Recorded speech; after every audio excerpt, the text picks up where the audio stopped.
Mes élèves de la classe de EB4, aujourd'hui on va expliquer une nouvelle leçon de CL, les compléments circonstanciels de temps et de lieu.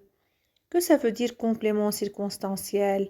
Donc, ce sont des compléments qui apportent des précisions sur les circonstances de l'action. C'est-à-dire, ce sont des expressions qui nous donnent, qui nous informent quand se passe l'action et où se passe l'action, qui indiquent le temps, الوقت, et le lieu, المكان. Par exemple, jadis, les girafes avaient un petit cou. Jadis, يعني il y a longtemps, يعني من زمان. Les girafes avaient un petit cou.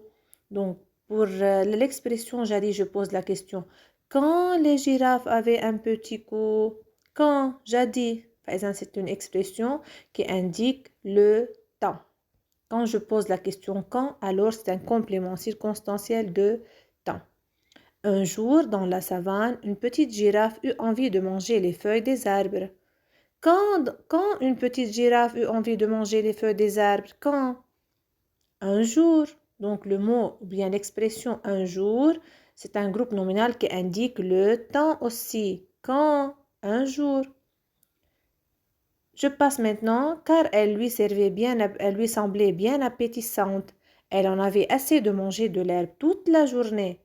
Combien de temps elle passe à manger? Donc, elle passe le temps à manger toute la journée. Toute la journée, donc, c'est un complément de temps. Quand? Ou bien combien de temps? Toute la journée. Alors, aussi, c'est une expression, c'est une groupe nominal qui indique le temps. Elle aperçut soudain un petit chimpanzé en haut d'un arbre. Regardez, elle aperçut un petit chimpanzé. Quand elle aperçut un petit chimpanzé, elle aperçut soudain, فجأة. Donc c'est un complément ou bien c'est un adverbe qui indique le temps. C'est un adverbe, c'est-à-dire c'est un mot invariable qui indique le temps. Mais regardez ici, en haut d'un arbre. Est-ce que je peux moi maintenant poser l'expression quand pour répondre en haut d'un arbre? Bien sûr, c'est non. On doit poser la question où.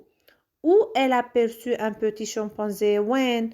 En haut d'un arbre, dans l'arbre, c'est-à-dire. Alors, quand je pose la question où, c'est un complément circonstanciel de lieu. Mais aussi, je dois poser la question, donc je dois faire attention que je répète, quand je pose la question quand, alors c'est un complément de temps. Quand je pose la question où, alors c'est un complément circonstanciel de lieu. Et parce que c'est un complément circonstanciel, alors je peux le barrer. Par exemple, ici, je peux dire tout simplement, les girafes avaient un petit cou. Je peux barrer jadis. Et aussi la dernière phrase, elle aperçut soudain un petit chimpanzé. Je peux barrer soudain, je peux tout de suite dire, elle aperçut un petit chimpanzé. Et même pour toute la journée et un jour. Alors les expressions ou bien les compléments circonstanciels de temps et de temps et de lieu peuvent être supprimés. Aussi, je peux maintenant aussi quand même supprimer en haut d'un arbre. Je peux dire tout simplement, elle a aperçu un petit chimpanzé. Je peux barrer soudain et je peux barrer en haut de lieu. Je peux barrer le temps et je peux barrer le lieu. Je passe maintenant pour la deuxième partie de l'explication. Faites attention ici, les compléments circonstanciels apportent une précision sur les circonstances de l'action. Zuruf al-hadas, les circonstances de l'action, c'est-à-dire le lieu, le temps, comment il se passe, etc. Mais pour le temps et le lieu seulement. Quand l'action se passe et où l'action se passe. Elle a aperçu soudain un petit chimpanzé en haut d'un arbre. J'ai expliqué soudain. C'est un adverbe qui indique le temps. Je pose la question quand et où en haut d'un arbre, alors c'est un lieu.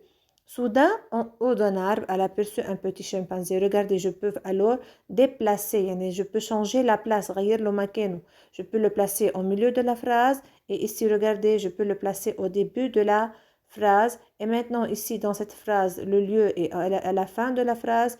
Je l'ai mis tout de suite après le temps. Alors, je peux déplacer les compléments de temps et de lieu sans nuire au sens.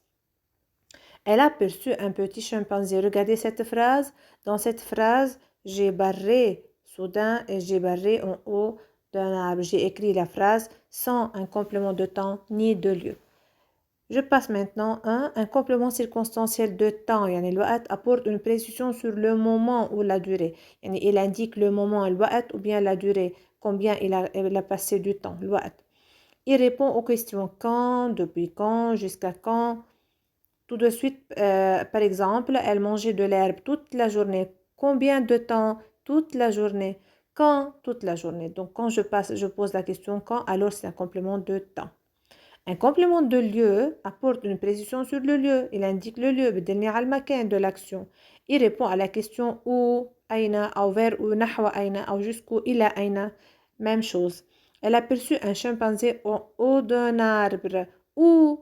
En haut d'un arbre. Alors, أين? En haut d'un arbre. Si je pose la question où, alors c'est un complément de lieu. Si je pose la question quand, alors c'est un complément de temps. Donc, ce sont toutes les informations que je veux donner. Seulement, vous allez savoir que le complément de temps indique le temps, le complément de lieu indique le lieu, pour le temps, je pose la question quand, pour le lieu, je pose la question où, aina.